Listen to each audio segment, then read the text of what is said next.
Ah, sudah pokoknya ini aja. Sana sana. Oh, sana sana. Saya mengikuti dari belakang, ambil balok, lalu saya ikat di bagian tangan dengan kaki. Iya, saya sakit hati karena tidak dikasih.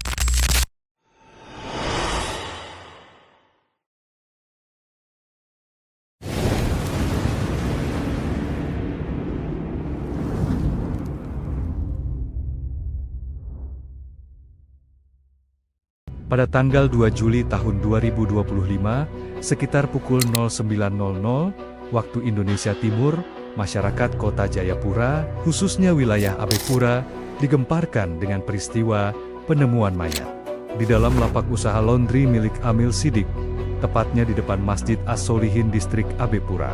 Satreskrim Polresta Jayapura Kota kemudian merespon adanya kejadian tersebut dengan mendatangi TKP, melakukan olah TKP, dan mengidentifikasi jasad korban.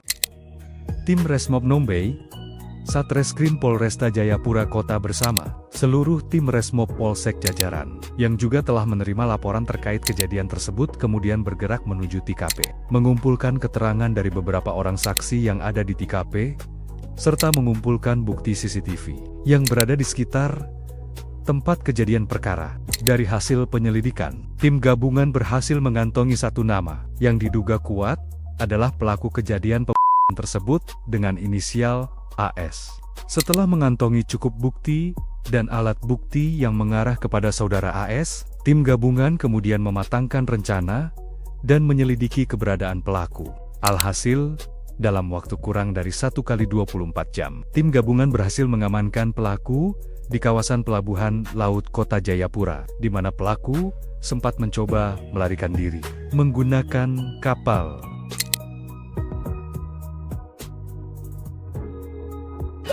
Ah, sudah pokoknya ini aja. Sana sana. Oh, sana sana. Sini.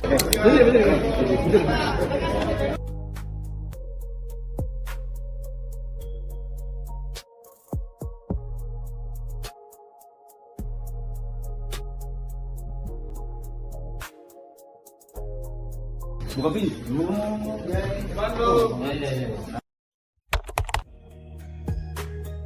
Bos saya datang lagi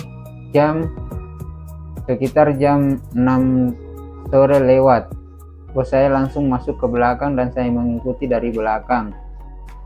Dan bos saya mengecek mesin di belakang. Lalu saya mengikuti dari belakang, ambil balok, lalu saya pertama satu kali dan dia tersungkur jatuh ke bawah dan membalikkan dirinya lagi. Baru saya lagi sebanyak 4 kali. Setelah itu dia tidak berdaya, baru saya tarik naik di atas pas tepat di depan kamar saya. Lalu saya mengambil lakban baru mengikat dia sampai tidak goyang. Terus pada saat itu langsung saya kemasi barang-barang dan anak istri saya suruh menunggu di atas mobil. Baru saya pergi meninggalkan tempat kejadian. Nah, yang Pak Agus ikat itu, ulangi, yang kau ikat itu apanya saja? Saya ikat di bagian tangan dengan kaki. Mulutnya? Mulutnya saya lakban. Mulutnya ditutup juga menggunakan lakban? Ditutup menggunakan lakban dengan sarung. Namun ikatan sarung terlepas, jadi saya lakban ulang lagi. Kemudian, jadi ini murni karena sakit hatinya Pak Agus ya? Iya, saya sakit hati karena tidak dikasih pinjaman uang. Sakit hati karena tidak dikasih pinjaman uang? Iya, uang itu untuk apa? Untuk beli beras sama biaya berobat anak saya yang sedang sakit. Jadi sakit hati gara-gara tidak dikasih buat uang buat makan dan biaya anak sakit ya? Iya, hanya betul. Gara-gara itu? Betul. Apakah ada orang yang menyuruh Pak Agus? Sama sekali tidak ada. Itu atas kemauan saya sendiri. Pada saat kejadian ada siapa-siapa saja di tempat kejadian?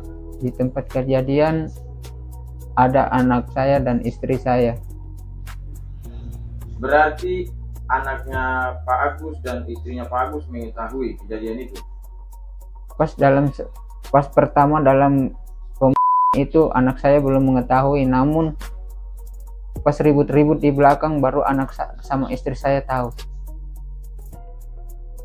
Berarti anak istri tahu sempat tahu ya? Iya. Pak Agus menyesali kan tidak perbuatan ini? Saya sangat menyesali perbuatan saya. Kalau begitu Pak Agus boleh berikan pesan-pesan moral agar masyarakat di luar yang lain bisa berbuat baik dan kiranya tidak mencontohi Pak Agus. Silakan. Ya, mohon maaf semua rekan-rekan saudara atas perbuatan saya. Dalam bentuk kejadian ini sebenarnya saya tidak ada unsur kesengajaan untuk membunuh korban, tapi rasa sakit hati saya menyelimuti rasa amarah saya dan akhirnya saya melakukan perbuatan tersebut. Oke, yang terakhir, kira-kira adakah tidak permintaan maaf kepada pihak keluarga korban? Iya, saya bermohon maaf sekali yang sebesar-besarnya atas pihak keluarga korban, dan saya sangat menyesali perbuatan saya. Saya minta maaf yang sebesar-besarnya.